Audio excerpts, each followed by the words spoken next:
प्रथम भागवत जी के महात्म के प्रथम श्लोक में भगवान के विषय में बताया। सच्चिदानंद रूपाय विश्वोत्पत्त्यादि हेतवे तापत्रय विनाशाय श्री कृष्णाय वयम नमः। भगवान कृष्ण का पूरा स्वरूप है इस एक श्लोक के अंदर। इस श्लोक के 4 चरण हैं, 4। पहले में भगवान का रूप, दूसरे में भगवान की सामर्थ्य, तीसरे में भगवान का स्वभाव और चौथे में अगर उन भगवान की ओर चले गए तो क्या मिलेगा। ये पूरा परिचय है। तो पहले जानते हैं कि भगवान का पहला जो श्लोक का चरण है उसमें भगवान का रूप बताया है, भगवान कैसे दिखते हैं। तो कहा सच्चिदानंद रूपाय, भगवान सच्चिदानंद स्वरूप है। सद चिद आनंद, इन तीनों से मिलकर बनता है सच्चिदानंद। अच्छा, सत्य क्या है, मैं आपसे पूछूं, बताएं सत्य किसे कहते हैं। हाँ किसे कहते हैं भैया। हाँ, भगवान सत्य है। और सत्य किसे कहते हैं। सत्य का आप अर्थ लगा सकते हैं, आप ये कहेंगे जो सत्य बोलते हैं, पर नहीं महाराज, सत्य का अर्थ है जिसका कभी अभाव नहीं है, जो हमेशा टिका हुआ है, कभी नष्ट नहीं होता। अब आप लगाइए, अगर आप कहेंगे सत्य पैसा है तो पैसा टिकने वाला है महाराज। लक्ष्मी स्तोय तरंग भंग चपला, लक्ष्मी आज आपके हैं, वो अपना रास्ता दे के दूसरे आगे शिफ्ट हो जाती है महाराज, है ना। आप ये कहें कि ये शरीर सत्य है तो महाराज बचपन से लेके एक ही आयु में आप 7 बार शरीर बदल लेते हैं। हर 7 साल में आपका शरीर, नई कोशिकाएं बदल जाती है। इसीलिए तो आप छोटे बच्चे से युवा, युवा से महाराज जवान दिखते हैं और जवान से फिर वृद्धावस्था की ओर जाते हैं। एक ही जीवन में 7 शरीर बदल दिए। इसलिए कहा कि ये कोई भी चीज सत्य नहीं है महाराज, क्योंकि सब परिवर्तनशील है। जब छोटे थे तब पैसों के पीछे भागते थे या चॉकलेट के पीछे भागते थे। एक छोटे से बच्चे को आप पैसे दीजिए, एक हाथ में चॉकलेट दीजिए, क्या लेगा। उसके लिए मीठी मीठी चीज तो वही है। लेकिन थोड़े बड़े हुए, एक तरफ चॉकलेट दीजिए, एक तरफ उनकी मन की इच्छा के खिलौने दीजिए, साइकिल दीजिए, बाइक दीजिए, और जो चाहते हैं वो दीजिए, क्या लेंगे। बदल गया। जब जवानी आए तो महाराज आप देखें तो फिर धन के पीछे भागेंगे, लेकिन फिर वृद्धावस्था आए तो एक तरफ पैसा रखना, एक तरफ चॉकलेट रखना, एक तरफ कहना कि आपके पास बस थोड़ा सा समय और परिवार का प्रेम चाहिए, ये करोड़ों रुपए चाहिए। वो क्या मांगेंगे, परिवार का प्रेम, क्योंकि कोई मायने नहीं रह गए अब धन के। केवल परिवार का साथ चाहिए, जिसके साथ मैंने अपना पूरा जीवन खपा दिया, उनके साथ बैठकर मुझे बस उनका साथ मिल जाए, प्रेम मिल जाए। तो परिवर्तनशील है, सब कुछ बदल रहा है। तो क्या ये सत्य है? नहीं महाराज, सत्य उसे कहते हैं जो हमेशा टिका रहता है। झूठ हमेशा बदलते हैं, इसलिए सत्य में भार नहीं है, सत्य हल्का है। आप कोई किसी से 10 साल पहले झूठ बोल दो, आपको 10 साल तक याद रखना पड़ेगा, खोपड़ी में बिठा के रखना पड़ेगा। सामने वाले फलाने आदमी को आपने ये झूठ बोला है, बताइए 10 साल तक बोझा ढोना पड़ता है। और सत्य कितना सरल है, बोल दिया, हल्के हो गए महाराज, कोई वजन नहीं। एक 80 साल की बुढ़िया के पास उसके मायके से कोई आया, रोने लग गई, उसे मत बुलाओ, उसे मत बुलाओ। तो किसी ने पूछा, नाती पोतों ने, दादी रो क्यों रही हो। बोले नहीं, अगर वो आदमी आए तो मेरा झूठ पकड़ा जाएगा। बोले क्या झूठ पकड़ा जाएगा। बोले जब तुम्हारे दादा के साथ मेरा ब्याह हुआ था तब मुझे कहा था कि मैं इंटर पास हूं, मैं तो 5वीं पढ़ी हूं। तो लोगों ने कहा मैया अगर पता चल भी गया तो अब काहे को रो रही है, अब कौन से महाराज बाबूजी तुम्हें छोड़ देंगे, अब तो पूरी लंबी आयु निकल गई।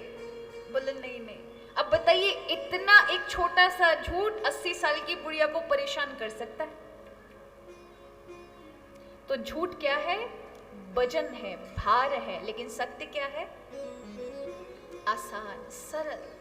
वो सत्य स्वरूप है भगवान। और सत्य हमारे कर्म भी हैं। जो भी आप सत्य से संबंधित हमारे कर्म बताए गए, आप जो भी कार्य करेंगे ना, वो कर्म सत्य हैं, उनका परिणाम आपको पाना ही पाना, चाहे अच्छा करिए चाहे बुरा करिए। आप जो भी, अगर थोड़ा भी अपना प्रत्येक दिन का, कई बार लोगों को लगता है भविष्य में कुछ अच्छा मिल जाएगा। नहीं महाराज, व्यक्ति के जीवन में 25,550 दिन है। कितने हैं? 25,550 दिन। इतने दिनों में आप कैसा जीना चाहते हैं? आपको लगता है वक्त आपकी तरह चलेगा? आपके हाथ में बंधी हुई घड़ी या दीवार पर टंगी हुई घड़ी बस आपको ये बता रही है कि आगे बढ़ेगी, लेकिन आप इसको अपने तरीके से नहीं चला सकते। आपको कभी वक्त बहुत जल्दी बीतता हुआ दिखाई पड़ेगा, तो कभी दुख में बहुत लंबा विलंब लेता हुआ दिखाई पड़ेगा कि ये समय कट ही नहीं रहा, ये दुख की घड़ी जा ही नहीं रही, और कहां आनंद की घड़ी क्षण में चली जाती है, सुख की घड़ी क्षण में निकल गई। आप उस नाव में सवार हैं, उस समुद्र की छोटी सी नाव में सवार है, जो समय रूपी नाव है, जो दिखने में महाराज आपको लगेगा कि मेरा जल्दी समय जा रहा है, मेरा विलंब से समय जा रहा है, लेकिन वो चलेगी अपने हिसाब से। ना तो आप उससे तेज जा सकते हैं, ना उसको धीमा कर सकते हैं। इसलिए हमारे पास जो समय है, वो समय बहुत महत्वपूर्ण है। इसलिए भविष्य में क्या मिलेगा इसमें चिंता मत करो, इसका सारी ही है जीवन का। जो आज में सही है, आज को जो जी लेता है, उसके लिए कल भी बहुत बढ़िया आने वाला है। और जो आज सही से नहीं जी पाया, कल मिस्ट्री है महाराज। फ्यूचर क्या है? भूत हिस्ट्री है, पास्ट हमारा हिस्ट्री है, फ्यूचर मिस्ट्री है। अभी का जो मोमेंट है, प्रेजेंट, वर्तमान, यही हमारे हाथ में है। भविष्य कभी किसी का नहीं आया, और बीता हुआ कभी लौट के नहीं आता। तो सबसे ज्यादा सरलता किस में है? आज में। ये समय आपके पास है, तो वक्त तो निकल रहा है। क्या आप ध्यान देते हैं कि ये समय को, आज का दिन आपने किस में जिया? हम परम सौभाग्यशाली आज का दिन भगवान नाम में जी रहे हैं। परम सौभाग्यशाली है कि आज के दिन हमने कुछ अच्छा कार्य किया। इसे प्रत्येक दिन को ही हर दिन अच्छा मानकर जिए। हर दिन उठें तो एक दिन कहीं हमारा समय व्यर्थ ना चला जाए, इसके लिए आप मेहनत भी करें, तो भगवान नाम भी लेकर रखें। कभी आपने देखा है महाराज, समुद्र के किनारे नारियल लगते हैं, बड़े बड़े पेड़ों पर नारियल, लंबे लंबे, और उसमें बहुत सारे नारियल। नारियल के अंदर मीठा पानी होता है, लेकिन वियावान टापू में जहां कोई मनुष्य नहीं गया अभी तक, उन टापुओं में भी आपको नारियल के पेड़ मिलेंगे। कहां से आए, किसने लगाए? वो नारियल की यात्रा है कि नारियल का एक फल गिरता है समुद्र के अंदर, थपेड़े खाता हुआ, अपने अंदर पानी को लिए खूब लहरों के थपेड़े खा रहा है, लेकिन अपने अस्तित्व के लिए जागरूक है कि कहीं ना कहीं मुझे लगना है। और जैसे ही फिर किसी ऐसे अदृश्य द्वीप पर लहरें पहुंचा देती हैं कि वहां जाकर के उसके अंदर मीठा पानी होता है, जिससे वो लग जाता है। और जैसे वो बड़ा पेड़ पनपा, और फिर उसमें असंख्य नारियल पेड़, तो फिर भेंट चढ़ गए समुद्र की, और समुद्र फिर उन्हें एक अलग द्वीप पर ले गए। हमारा समय भी ऐसा ही है महाराज। हम उसी समुद्र के समय की तरह, लहरों की तरह हैं, जो समय अपने तरीके से हमको बहाता हुआ जीवन में लेके जाता है। हम प्लानिंग अपनी सब करते हैं, ये करेंगे वो करेंगे, तो क्या हमारी ठीक ठीक प्लानिंग हमारे मुताबिक चलती है? कई बार ठीक चलती है, कई बार हम सोचते हैं उससे अलग चलता है। हमें हमारी पूरी भगवान भक्ति करते हुए जीवन की बागडोर को संभाल के तैयार रह के रहना चाहिए महाराज। किस समय ठाकुर जी कौन सी परिस्थिति लाके खड़ी कर दें, किस समय आपको क्या करना पड़ जाए, इसके लिए हमेशा तैयार रहो। उस नारियल की तरह जिसे पता नहीं होता कहां जाके लगेगा, हमें भी पता नहीं होता हमारा जीवन का अंत क्या होगा। यहां बैठे हुए किसी को पता है कि आने वाले 50 साल में हम क्या कर रहे होंगे? उस समय की उस धारा में हम बह रहे हैं सभी। इसलिए नारियल क्या करता है? आज को जीता है। किसको जीता है? अभी को। हमें क्या करना चाहिए? आज को जीना चाहिए। कल के लिए भले ही सुंदर भावनाएं, सुंदर अपना जो भी बनाना करें, किंतु कल की चिंता मत करिएगा। कल की रूपरेखा बनाइए, किंतु जीना आज में है। यदि आज आपने संभाला, भगवान कृष्ण ही यही कहते हैं कि संसार में कभी कोई सुखी रहा नहीं, रह सकता नहीं। ये संसार वैसा बना नहीं। आप नमक के पहाड़ पर चढ़कर चीनी का स्वाद लेना चाहो, असंभव है। पर हाँ, इस नमक के पहाड़ पर भी ठाकुर जी ने कृपा की है कि इस अशांत में वातावरण में भी व्यक्ति सुखी रह सकता है। कब? जब उसके जीवन में प्रभु का नाम होगा या फिर कुछ सेवाएं जुड़ी होंगी, उससे किसी का हित कर रहा होगा, सब में भगवान का दर्शन करते हुए लोगों का कल्याण कर रहा होगा, तो हरि की शांति को वो इसी संसार में पा सकता है, अन्यथा नहीं। इसलिए कहा सबसे सुख का मूल है भैया, भगवान का नाम अपनी वाणी में लेना आरंभ करो, प्रभु की कथा में जाना प्रारंभ करो, प्रभु के हो जाओ सिर्फ। फिर वो क्या कराएंगे, कैसे कराएंगे, स्वयं भगवान कहते हैं, ऐसे अनन्य भक्तों का योगक्षेमम वहाम्यम, उनके जीवन की सारी चीजों को मैं वहन करता हूं, मैं ग्रहण करता हूं। मेरे भक्त का दुख दुख नहीं रहता, फिर वो मेरा दुख बन जाता है। भक्त के जीवन की गाड़ी उसकी गाड़ी नहीं, फिर मैं चलाता हूं। अब यदि भगवान की गाड़ी, अपनी गाड़ी भगवान के हाथ में देनी है तो क्या करना होगा? अपना मालिकपन हटाना पड़ेगा। हम सेठ जी नहीं है, हम कौन है? हम मुनीम हैं, हम उनके सेवक हैं। हमारे जीवन के सेठ कौन है? भगवान है, हरि है। तो का सत्य है जिसका अभाव नहीं, चिद है, चिद कहते चैतन्यता को, जो आत्मा के रूप में हमारे शरीर के अंदर है। तब ये शरीर चल रहा है, अगर वो हट जाए तो क्या कहेंगे लोग? वो सामने पड़ा होता है लेकिन लोग कहते हैं चला गया। अरे भैया कौन चला गया? आपने देखा क्या? पर लोग कहेंगे चला गया। वही चेतन, वही आत्मा।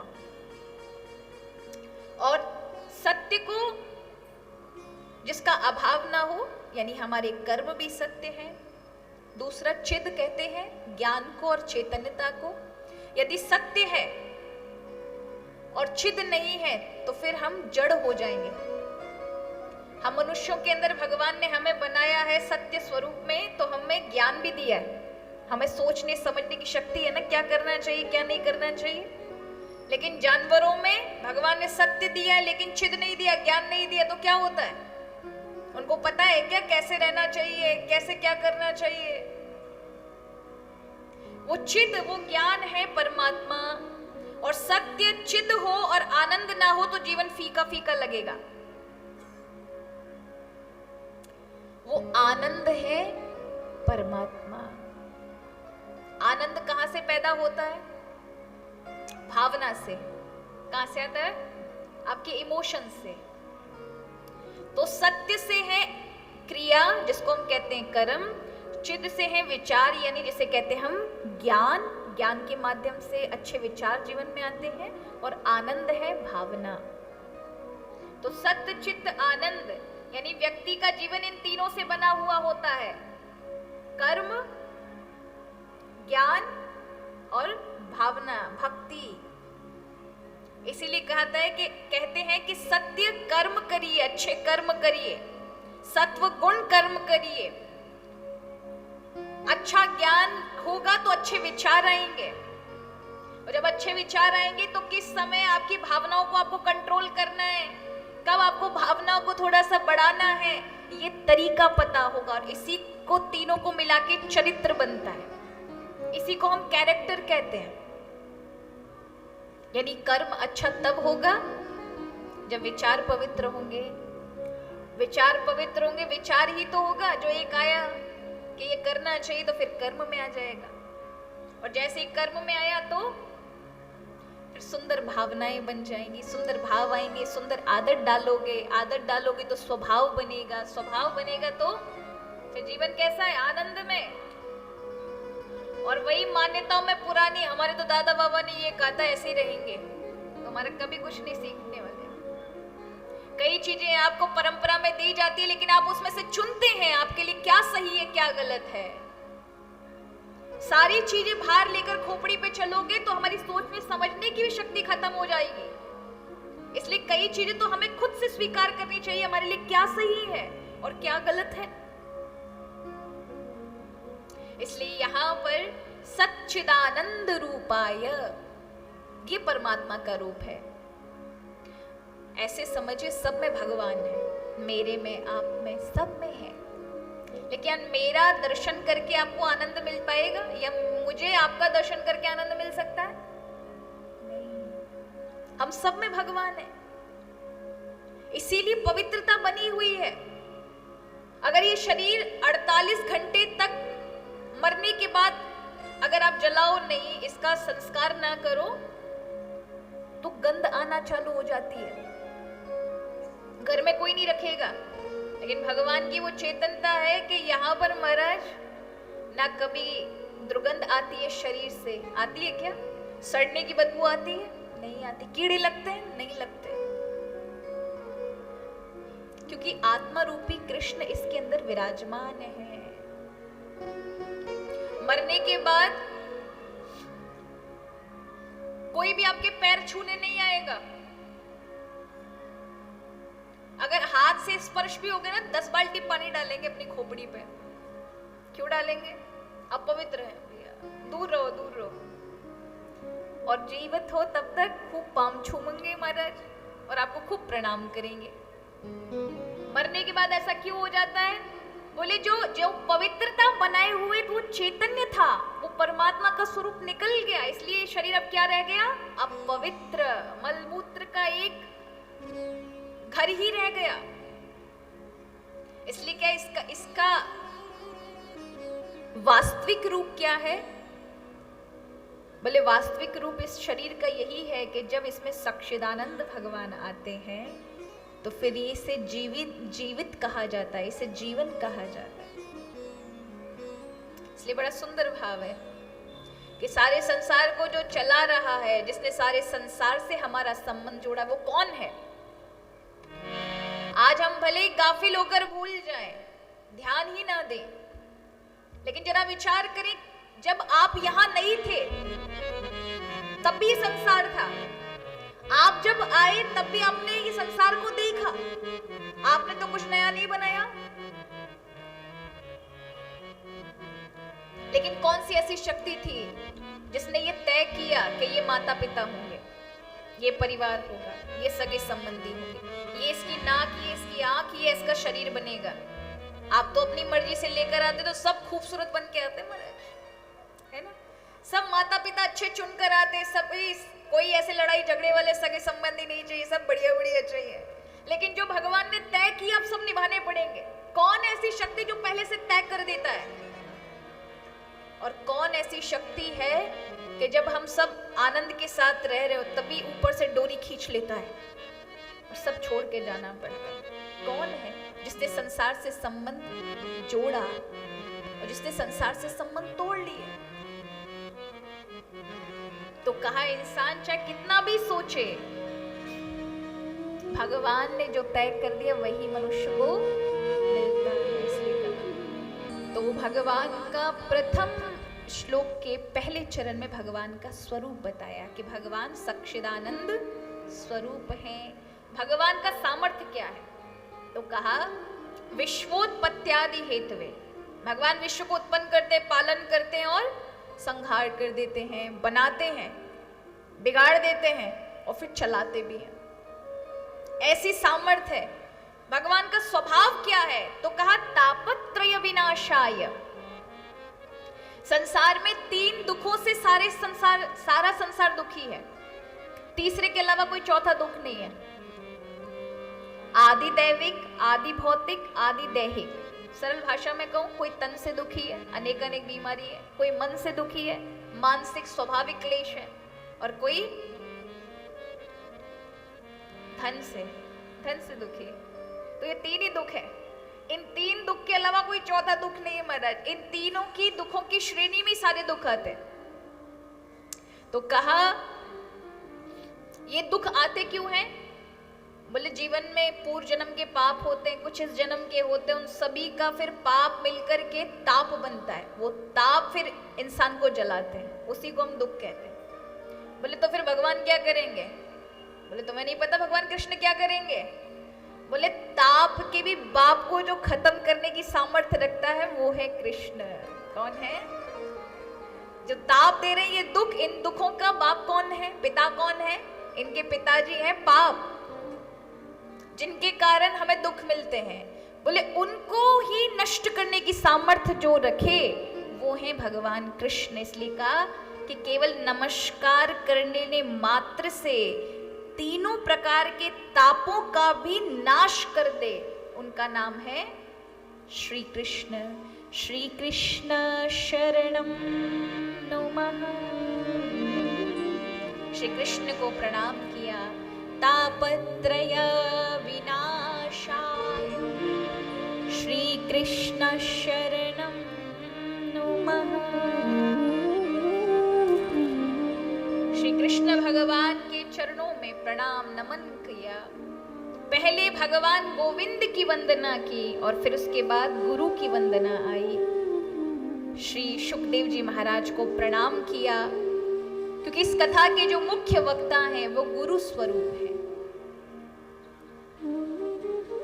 परिव्राजक संत हैं। जिस दिशा की ओर चले जाएं तो कभी उस दिशा में कभी दोबारा पैर नहीं रखा, ऐसे संत हैं ये। इस कथा के वक्ता श्री सुखदेव जी महाराज, उनकी वंदना की। यम प्रव्रजन्ते अनुपेतम अपेत कृत्यम द्वीपायनो विरह कातर्या जुहावा पुत्रेति तन्मयतया तर्वोऽभिनेदु त्वं सर्वभूतहृदयं मुनिमानतोऽस्मि।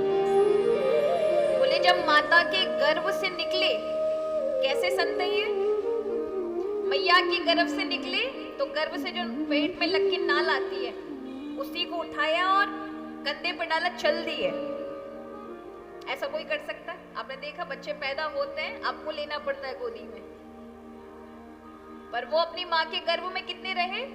हमारी माताएं कितना रखती हैं हमको? 9 महीने, 10 महीने, कोई बहुत ज्यादा हो तुम्हारे 12 महीने, इससे ज्यादा तो कोई नहीं रख सकता। लेकिन ये अपनी माँ के यहाँ रहे कितने? 12 साल तक। कितने वर्ष तक? 12 साल तक मैया ने कितना पीड़ा देखी होगी। जब भगवान कृष्ण इनको गर्भ में दर्शन देने के लिए और कहा पुत्र तुम्हें मेरी माया नहीं लगेगी, निकलो यहां से, तो बोलते भगवान मैं बाहर जाऊंगा तो माया तो नहीं लगेगी। बोले मैंने आशीर्वाद दिया, मेरा बात कभी असत्य निकल सकती, निकलो मैया के यहाँ से। निकले और निकलते ही मैया के गर्भ से जो नाल आई उठ करके कंधे पे डाला और चल दी, क्योंकि माया नहीं सता सकती थी, बांध नहीं सकती थी। पिताजी पीछे पीछे जा रहे, बेटा बेटा बेटा, हे शुक, हे पुत्र, मैं तुम्हारा पिता। लेकिन वो किसकी सुनने वाले, जंगल में चले गए। तब सुखदेव जी की ओर से जंगलों के पेड़ों ने ज्ञान दिया। जंगल के पेड़ बोले। अब लोग कहेंगे पेड़ कैसे बोल सकते हैं, हमसे हमारे पड़ोसी नहीं बोलते, और पेड़ कैसे बोल सकते, वो तो जड़ है। तो याद रखिए महाराज, पेड़ों ने जो ज्ञान दिया है वो ये है। इसे साधु संत बताते हैं कि वो कहते हैं व्यास जी हम हमारे वृक्ष में जो फल लगते हैं ना उनको खाते नहीं है, समाज को दे देते हैं। हमने कभी अपने फल नहीं खाए, हमने समाज के कल्याण के लिए दिए। तुम्हारा ये फल है, बेटे के रूप में तुम्हारा फल है ये शुकदेव। अब ये समाज के कल्याण के लिए अगर जा रहा है तो इसे छोड़ो, त्यागो, जैसे हम त्याग करते हैं, तुम्हारा कल्याण होगा। तो व्यास जी को ये समझा करके पेड़ों ने भेजा उनको वापस, और उन पेड़ों के बीच में जाकर के शुकदेव जी तपस्या कर रहे हैं। ऐसे श्री शुकदेव जी महाराज को नमन किया, गुरु को प्रणाम किया। महाराज गुरु ज्ञान का वो प्रकांड महाराज स्वरूप है, ऐसा दिव्य तेज है जिसके समक्ष महाराज हम देख सकते हैं ये गुरुओं की वाणी है।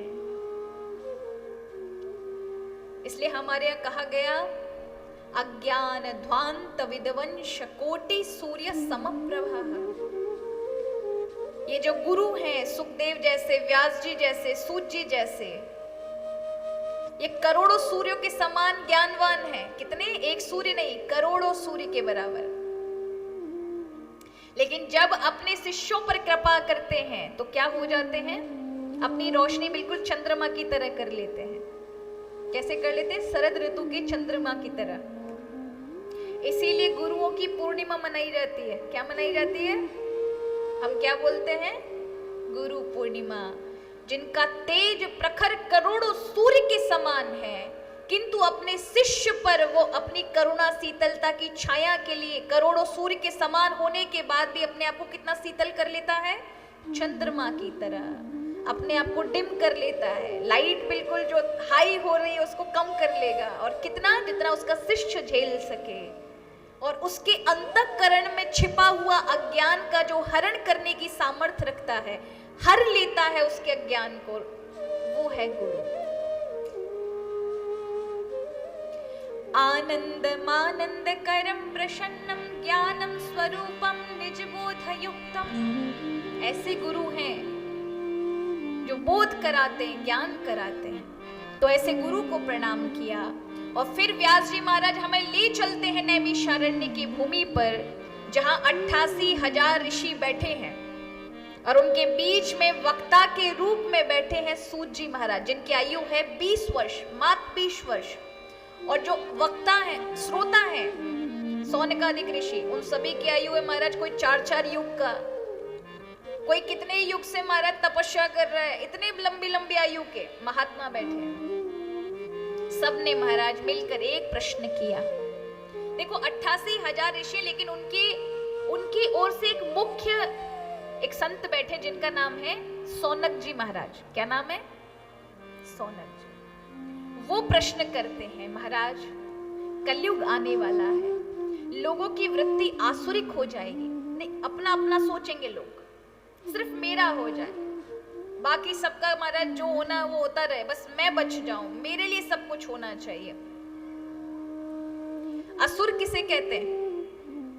जो आपको टेलीविजन पे दिखाते हैं ना, वो असुर नहीं होते। बड़े बड़े सींग और ये मुंह फाड़े हुए, बड़े बड़े दांत और बड़ी बड़ी काया, ये तो महाराज केवल दिखावे वाले असुर हैं। शास्त्र कहते हैं असुर कौन है? अशुषु रमन्ते इति असुरः। जो केवल अपना ही पालन पोषण में लगा हुआ है वो असुर है। अगर किसी का बुरा करके मेरा हित छिपा है और वो कर रहा है, वो असुर है। इसलिए कहा जो असुर वृत्ति में है। अच्छा जरा विचार करो,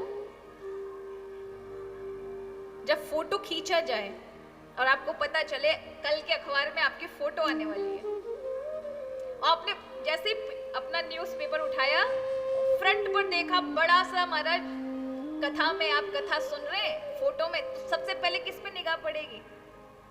अपने आप को देखोगे कि पड़ोसियों को देखने जाओगे? है ना? हम कहाँ पर है फोटो में? सबसे पहले हम ही दिखाई पड़ते हैं, हम दिखने चाहिए हम कहाँ हैं। क्यों? क्योंकि हमारा निजी पहले से स्वार्थ ऐसा है कि हम सबसे पहले अपनी सोचते हैं, हम कहाँ दिख रहे हैं। अब जब हम दिख लेंगे फिर हम देखेंगे, कंपेयर करेंगे कौन सुंदर लग रहा है हम में से। ऐसा होता है, पहले हम अपने निजी खुद का देखते हैं। इसलिए कहा इससे ऊपर उठने का नाम ही मनुष्य है। स्वभाव से तो हम आसुरिक ही बनकर आते हैं। एक बच्चे के अंदर अच्छे गुण भी होते हैं तो दुर्गुण भी होते हैं ना? वो किसी बच्चे को मार करके उसको खिलौना छीन लेता है, उसमें समझ नहीं है ना। स्वाभाविक ही हम में ये दोनों होता है, आसुरिक प्रवृत्ति, देवत्व प्रवृत्ति। कई बार हम बचपन में छोटे होते हैं अपना खिलौना दे देते हैं, तू खेल ले, और जब मन नहीं हुआ तो उसको नौच करके अपना खिलौना छीन भी लेते हैं। अब माता पिता ये कहें कि बच्चे तो बड़े उग्र हैं, इनका तो स्वाभाविक बेकार हो गया, कैसे इनको समझाएं? तो उन्हें छूट दो, आप सही वातावरण देकर उन्हें समझाएं क्या सही है और क्या गलत है। क्या गलत है ये बताएं। तो कहा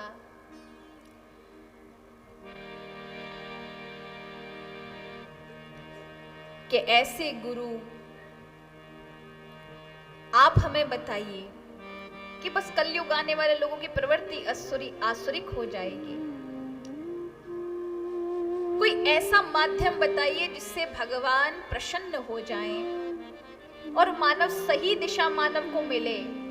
तब सूत जी कहते हैं कि ऋषियों, मैं अब जो सुनाने जा रहा हूं ये भक्ति को बढ़ाने वाला है, संसार के भय को नष्ट कर देने वाला और भगवान कृष्ण को प्रसन्न करने वाला एकमात्र साधन है, और उसे ध्यान पूर्वक सुनो। और कथा सुनाते हैं श्रीमद् भागवत कथा की, और हमें ले चलते सूत जी महाराज कहा नारद जी के साथ। नारद जी बद्रिक आश्रम में बड़ी चिंता में घूम रहे हैं, हर एक संत के आश्रम में जा रहे हैं। वहीं उन्हें अचानक ब्रह्मा जी के जो सबसे पहले पुत्र हैं, जब ब्रह्मा जी ने संसार की रचना की तो सबसे पहले जिसको बनाया वो उनके सत्व गुण से पैदा हुए थे सनकादिक ऋषि। ये 4 बालक हैं, आयु में तो बहुत बड़े हैं किंतु रहते बालकों की तरह, शरीर पर कपड़ा धारण नहीं करते, 5-5 वर्ष के बालक की तरह रहते हैं। ये 4 रूपों में रहते हैं, सनक, सनंदन, सनातन और सनत कुमार। इनको कहा जाता है सनकादिक ऋषि। जब ब्रह्मा जी ने सृष्टि बनाने के लिए, संसार को बनाने के लिए इन्हें पैदा किया था ना, तब इनसे कहा बेटा जाके ब्याह शादी करनी है, तो चारों के चारों चरणों में पड़ गए। उन्होंने कहा पिताजी हम तपस्या करेंगे, हमारा मन संसार में नहीं है, ग्रस्त नहीं धारण करेंगे। तो फिर पिताजी ने क्रोधित होकर श्राप दे दिया, इतने ही बड़े रहोगे, जाओ मैं तुम्हें श्राप देता हूं कि कभी तुम्हारा मन भी करेगा तब भी तुम ब्याह नहीं कर सकते। कितनी अवस्था के बना दिया? 5-5 वर्ष के। उन्होंने कहा पिताजी आपको दंडोत, आपके कारण अब हमारे जीवन में कभी काम प्रवेश ही नहीं करेगा, अब तो हम हमेशा हमेशा के लिए भगवान के हो गए। ये है वो सनकादिक ऋषि। तो ये कभी तो ब्रह्मलोक में रहते हैं, कभी जनलोक में रहते हैं, और कभी कभी ये पृथ्वी पर आते हैं, और वो भी बद्रिका धाम में, बद्री आश्रम में। जैसे आज हम उत्तराखंड में बद्रीनाथ जी चारों धाम में बोलते हैं, वहां उतरते हैं, वहां कथा कहते हैं, फिर चले जाते हैं। ऐसा इनका नियम है।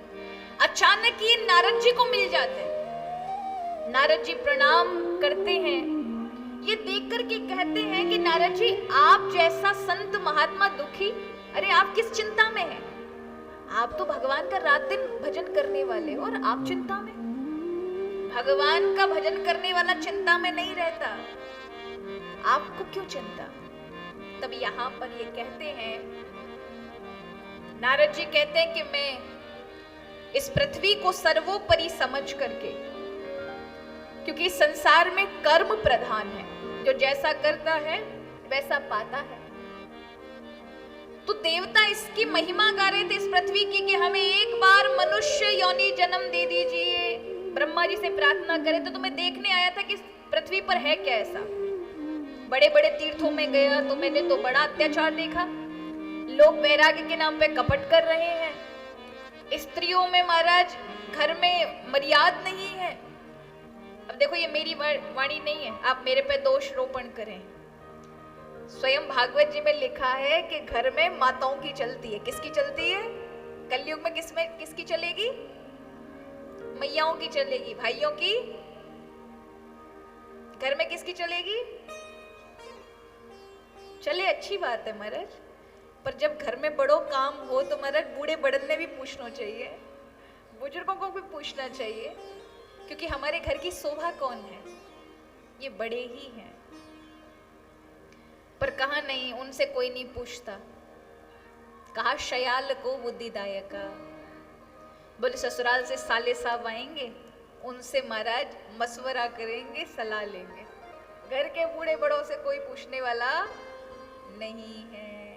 कहेंगे आपकी बुद्धि तो महाराज बहुत पुरानी हो गई, आप थोड़े पुराने ख्यालात के हैं, हम नए लोग और नए तरीके से बात और काम करेंगे। पर हम भूल जाते हैं कि टेक्नोलॉजी आप नई नई इस्तेमाल कर सकते हैं, लेकिन भावनात्मक जो रिश्ते हैं उन्हें तो पुरानी चीजें ही निभा सकती है महाराज, नए तरीके नहीं। नए तरीके से सारे रिश्ते खराब हो सकते हैं।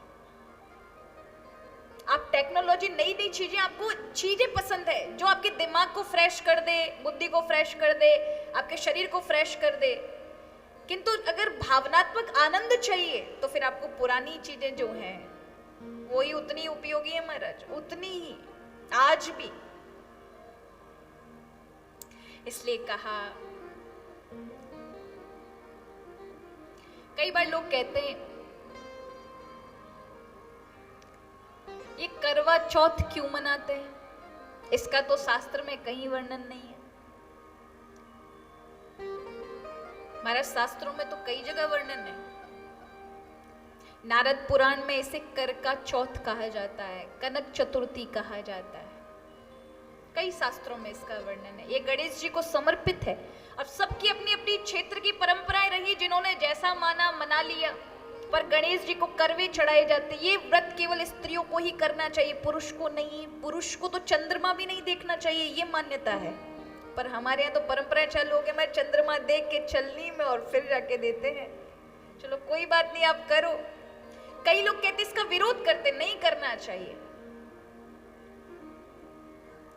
पर ऐसा नहीं है महाराज।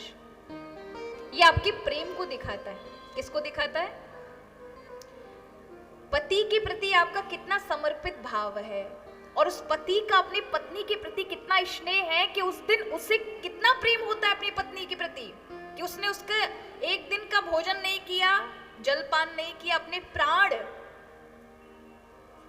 कलयुग में अन्न के अंदर प्राण बसते हैं, उसने प्राणों का दान दिया एक दिन अपने पति के लिए, भूखी प्यासी रही, केवल उसकी आयु बढ़ जाए, वो प्रसन्न रहे, उसे कोई दुख दुविधा ना हो। ये समर्पित भाव अपने पति के प्रति दर्शाता है। और फिर उसके पति का अपने पत्नी के प्रति कितना आदर सम्मान होना चाहिए, ये दोनों के अंदर की भावना और प्रेम बना रहे, उसके लिए ये व्रत है। लेकिन प्राय लोगों ने महाराज इसको भी अलग अलग गलत चीजों में बोल करके इसको भी गलत कहते हैं। मैं तो आपसे कहूंगी महाराज ऐसे व्रत करिए, करना चाहिए। आध्यात्मिक स्तर में भी लाभ है और सामाजिक स्तर पे भी लाभ है। कुछ ही तो ऐसे व्रत है महाराज जो त्याग और समर्पण को लेकर के बनाए गए हैं। इसलिए जब आप करवा चौथ रखते ना, इसका अर्थ ही होता है कि अपना प्रेम का जो प्रेम दिखाया ना जाए, वो प्रेम कैसा।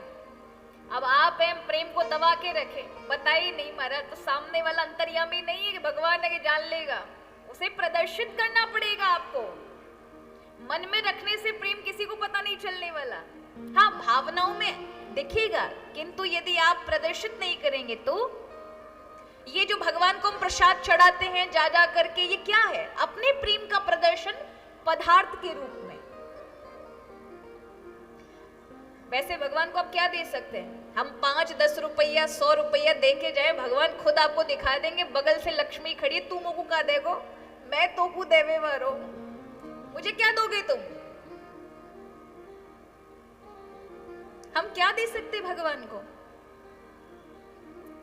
किंतु महाराज, जब आप कुछ भाव से लेके जाते हो ना, तो उस पदार्थ के अंदर प्रेम बदल जाता है। ऐसे समझिए, एक छोटा बच्चा है, अपने पिता के पास जाता है और रोता है, पिताजी मुझे 10 रुपए चाहिए। और पिता एकदम खींच जाता है, तेरा तो डेली का नाटक है, हमेशा पैसे मांगता है, बिगड़ गया है, और गुस्सा होके 2 चांटे मार दे। और फिर देखे बच्चा रो रहा है, तो फिर अपनी जेब से निकाल के 10 का नोट दे और कहा जा यहाँ से। और बच्चा जाए, एक चॉकलेट खरीद के लेकर आए, फिर पिताजी के पास आके कहे, पिताजी आज आपका जन्मदिन है ना, ये लीजिए। तो आपको क्या लगता है पिता का हाल क्या होगा? वो हृदय से लगा लेगा और कहेगा, बेटा तुम मेरे लिए लेकर आ रहे थे, मुझे बताया क्यों नहीं तुमने, मैंने इतना मारा तुमको। अब देखिए, पिता का ही पैसा था, लेकिन पिता के पैसे होने के बाद भी भावों में परिवर्तन हो गया। पिता के पैसे की चॉकलेट आई, लेकिन भाव थे ना, इसके कारण वहां प्रेम में बदलाव हो गया, प्रेम के कारण बदलाव हो गया। तो प्रभु के यहाँ पर प्रभु ही देने वाले हैं सब कुछ, किंतु जब आप कुछ लेकर जाते हो तो उसमें क्या है? आपका प्रेम, आपका भाव। और भगवान पदार्थ को नहीं देखते, किसको देखते हैं? प्रेम को देखते हैं कि आप वो किसके लिए लेकर आए, किस भावना से लेकर आए हो, आपके लिए कितना महत्वपूर्ण है वो चीज। तो यहां पर महाराज कहा कि केवल श्रीमद् भागवत कथा है। नारद जी कहते हैं सनकादिक ऋषियों से कि मैं पूरी पृथ्वी पर गया, लेकिन मुझे कहीं आनंद नहीं मिला, हर जगह तनाव था, घर में संतानें अपने माता पिता की सेवा नहीं करती। ये सब कलयुग का दर्शन कराया, क्या क्या होगा, क्या क्या हुआ। लेकिन जब मैं श्रीधाम वृंदावन में गया तो मुझे समग्र तीर्थों में कुछ शांति थी वहां पर, लेकिन मेरी शांति ज्यादा दिन टिकी नहीं। सामने से यमुना जी के किनारे पर एक स्त्री दहाड़े मार मार के रो रही थी, बहुत सारी स्त्रियां उसको घेरे हुई थी। मैंने नजदीक जाके देखा तो उसकी गोदी में 2 पुरुष लेटे थे जो बूढ़े थे। जब मैं वहां गया, जैसे वो मेरी ही प्रतीक्षा कर रही, उठ खड़ी हुई और आवाज लगाती है, भो भो शादो छड़म तिष्ठा मचिंताम अपि नाशया। अरे साधु महात्मा रुक जाओ, रुक जाओ, मेरे कष्ट का निवारण करके जाइए। मैं नजदीक गया, मैंने पूछा, देवी तुम कौन हो, ये बूढ़े पुरुष कौन है? बोले, ये बूढ़े पुरुषों की मैं माँ हूं। मुझे बड़ा आश्चर्य हुआ, 80 वर्ष के पुत्र और 16 से 20 वर्ष की माँ, ये कैसे संभव है? मैंने पूछा, देवी तुम अपना परिचय दीजिए, आप कौन हैं? क्योंकि ये तो संसार में कभी हो ही नहीं सकता कि 20 वर्ष की माँ और 80 वर्ष के पुत्र हों।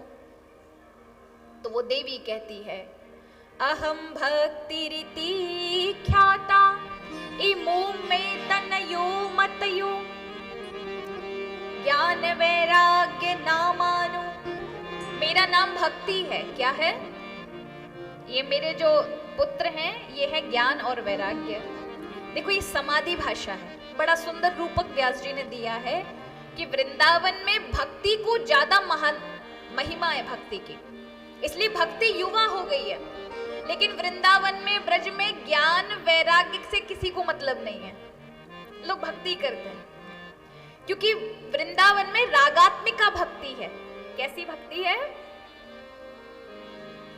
ऐसा भाव आता है कि पूजा पाठ छूट जाती है, सुध नहीं रहती, शरीर की सुध नहीं रहती, ऐसी भक्ति है रागात्मिका।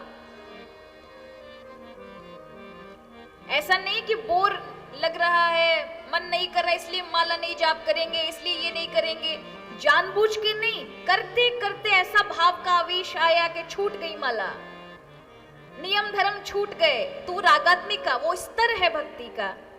लेकिन कुछ लोग, उनके शिष्य देखा देखी कि महात्मा जी भक्ति नहीं करते तो हम क्यों कर रहे हैं, भगवान तो ज्ञान में नहीं मिलते, भाव में मिलते हैं। ऐसा उस संत की बराबरी करना चाहे तो इससे भक्ति दुखी होती है, क्योंकि ज्ञान और वैराग उस संत को तो प्राप्त है, क्यों भाव में आके उसने सब छोड़ दिया, क्योंकि उस स्तर पर है वो कि उसे ध्यान नहीं रहा, शरीर की सुध नहीं रही।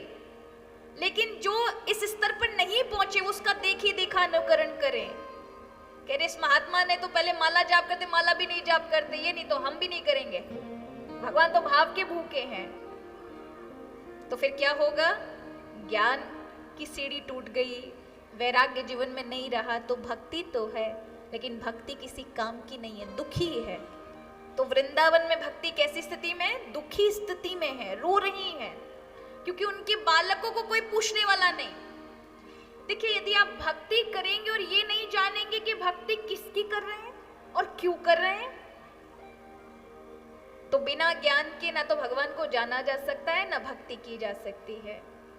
और अगर ज्ञान कब तक टिकेगा? जब जीवन में थोड़ा थोड़ा वैराग्य आएगा। वैराग्य का अर्थ है सीधा सा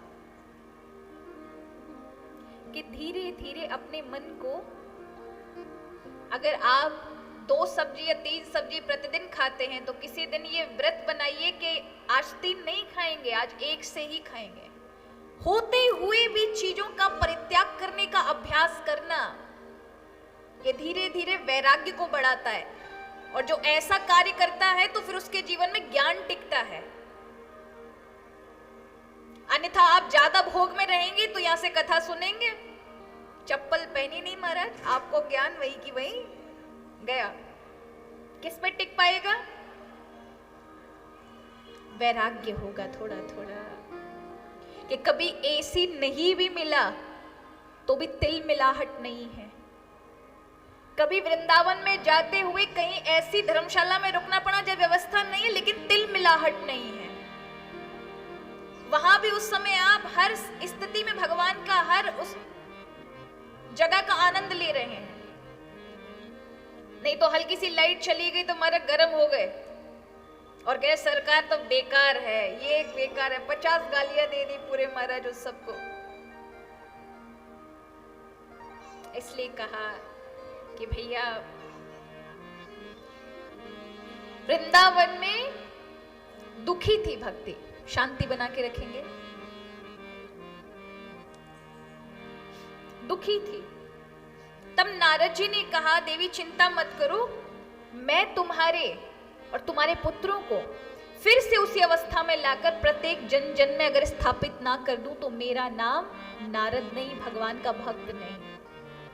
जाते हैं, आकाशवाणी होती है, सत्कर्म करो। नारद जी सबसे पूछते, और आज जो सनकादिक ऋषियों को जो बता रहे हैं ना, उन्होंने ही कहा सत्करम सूचकम नूनम ज्ञान यज्ञ स्मृतो बुद्धै श्रीमद भागवतालापः सतुगीत सुखादेवी। कि नारद जी आप कहीं मत जाइए, सत्कर्म तो हमें पता है। कितने लोगों के पास आप जाएंगे, सत्कर्म वही है जिसमें भक्ति दृढ़ हो जाए, ज्ञान जीवन में आ जाए, वैराग्य आ जाए और स्वयं फिर परमात्मा भी प्रसन्न होकर आपके जीवन में आ जाए। तब समझ लीजिए वो उसका मतलब है सत्कर्म। और ये सत्कर्म मिलेगा भागवत से, जिसे सुखदेव सूत इत्यादियों ने गाया है। तो कहा महाराज आप ही सुना दीजिए। तो फिर गंगा जी के तट पर हरिद्वार क्षेत्र में ये श्रीमद् भागवत कथा हुई। बड़े बड़े तीर्थ आए मनुष्य रूप धारण करके, आपको पता भी नहीं होगा, कई बार तीर्थ इत्यादि भी मनुष्य रूप धारण करके आते हैं। और तो और हर कथा में हनुमान जी का पहुंचना तय है। कथा ऐसी आती है कि एक बार भगवान श्री राम ने जब जानकी जी से विच्छो हुआ तो बहुत समय व्यतीत हो गया और उनके मन में था कि मैं जानकी को एक बार देखूं, क्योंकि वो वाल्मीकि ऋषि के आश्रम पे है। तो उन्होंने माध्यम बनाया हनुमान जी को, क्योंकि तुम्हें पुत्र मानती है तो तुम्हारी बात को कभी वो टाल नहीं सकती, तुम जाकर एक बार जानकी को यहाँ ले आओ। उस समय एक मुख्य कारण ये भी था क्योंकि रावण का एक छोटा पुत्र रह गया था और उसने ब्रह्मा जी की तपस्या करके एक वरदान मांगा, और वो ये वरदान था कि पतिव्रता नारी के अलावा मैं किसी से ना मरूं। तो उसने आते ही भगवान श्री राम की नगरी अयोध्या पे आक्रमण कर दिया। बड़ी बड़ी पतिव्रता नारी सामने आ गई अवध की, लेकिन कोई उसे रोक नहीं पा रही, किसी की शक्ति नहीं उसको नष्ट करने की। उसके सामने बड़ी बड़ी पतिव्रता हल्की पड़ रही थी। तब राम जी ने कहा केवल सीता के अंदर ये बल है कि वे इस राक्षस का अंत कर सकती है।